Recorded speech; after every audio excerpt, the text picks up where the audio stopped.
BBC News. First of all, Mr. Secretary, you have a very vocal anger from Arab countries, your Gulf allies, over the Israeli strike last week, accusing Israel of barbarism in their words. Isn't this a crisis now for American diplomacy? And how are you going to assure your Gulf allies, as the President says, that this won't happen again? And Mr. Prime Minister, can you give us your assessment of whether last week's attack did actually kill any of the Hamas leadership in the building? And in Gaza City, with tower blocks being destroyed every day, dozens dead daily, are you simply using the civilian population of Gaza as a means to apply pressure on Hamas? Well, let me begin with a question you asked me, and that is, we have strong relationships with our Gulf allies. We work very closely with them on a number of things. We've been engaged with them. We've been engaged with them consistently before what happened and after what happened. And ultimately, the point we will make to everybody is that some fundamentals still remain that have to be addressed, irrespective of what has occurred. The reality of it is we still have 48 hostages.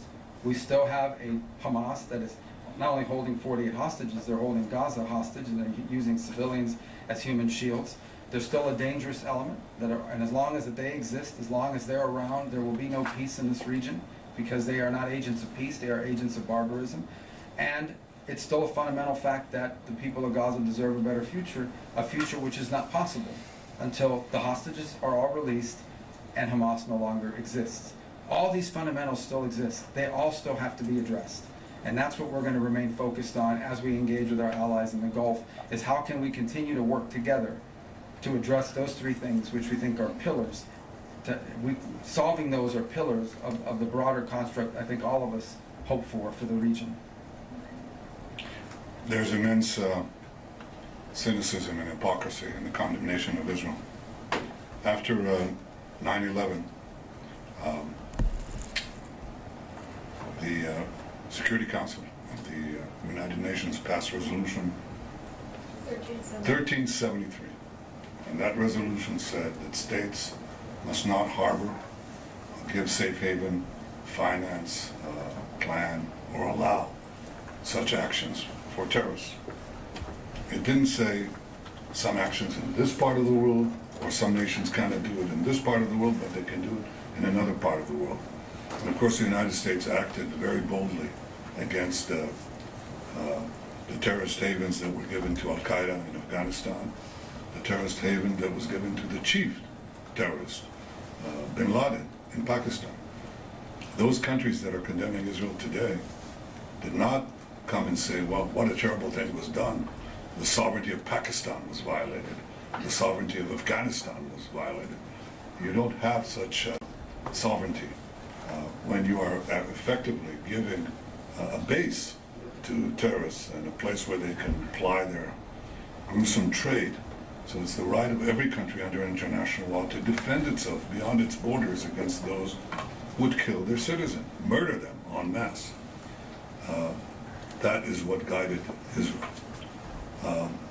What are we trying to do in Gaza? You say we're bringing down those towers to intimidate people?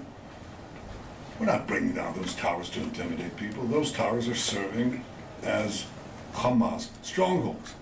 But what we're doing is we're telling the population, because we're going to take over and destroy the Hamas stronghold, they're one of the last two strongholds and the most important one that Hamas has left in the Gaza Strip.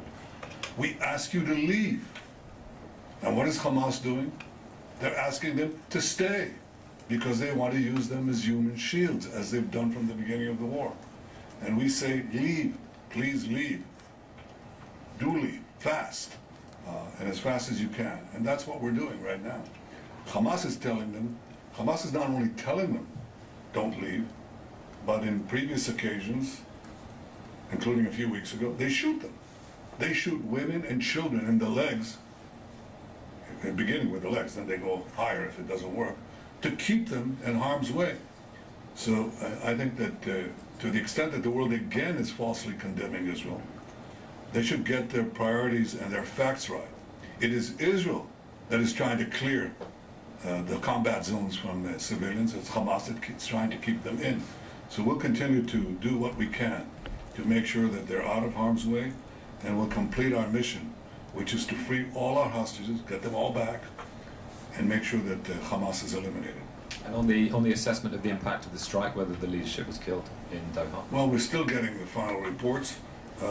I'll tell you what the impact of the strike is. We sent a message to the terrorists. You can run, but you can't hide. No, we'll get you.